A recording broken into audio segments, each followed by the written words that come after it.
Bueno, eta Fermin, oain, ze ja zinefilu egingo aiz betirako, o musika ja holtza gainean ez dio ikusiko abesten, edo... Bueno, gertatzen dena da, pelikula hauek oso musikala direla.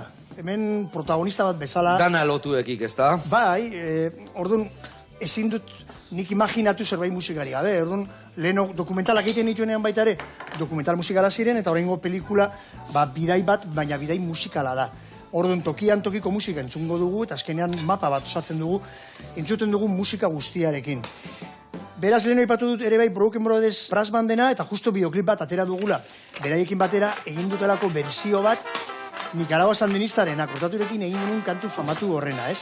Eta beraiekin ibili nintzen New Orleansen, grabatu nuelako disko bat, beraiekin ibili nintzen gauzak antolatzen, kontzertu batzu egiten, eta kolaborazio asko egiten ditut, eta momentuz oholtzara bueltatzea ez badut ikusten, olako gauza kaletarra edo kalean edo Broken Brothersenak, ez dakit, oso erakargariak egiten zaizkit. Baina oraindik eszenatoki batera jotzea eta hola, gertatzen dena da, azkeneko kontzertu egin nuela, Inigoren omenez kafe antzokian, eta orduan igurte pasatu dira, eta justu horrekin gelditu nintzen, baina hilo nintzen berriz ere semearekin. Ona etorri zela berriz, zehaztuna garen,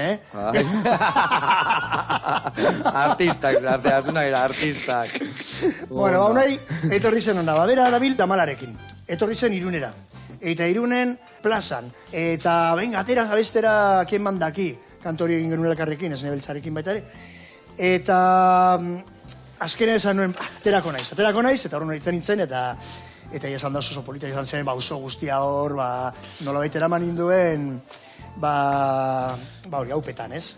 Eta hori kontatu zigun hemen, gaina hori zetorrela kontatu zigun, hemen bertan, horregatik polita da, lotura hori, eta bera, baina aita aterako zara, eta ni, baina aterako naiz, eta matin urtez eskenatoki batera jo gabe, eta baina jode, atera behar duzu, eta izan zen oso polita hilo nintzelako, hasi nintzen kantua, eta gero amaieran elkarri eman genion bezarkada, bezarkada horrek ere bai balio du, belodromo baten gatik. Ze ona.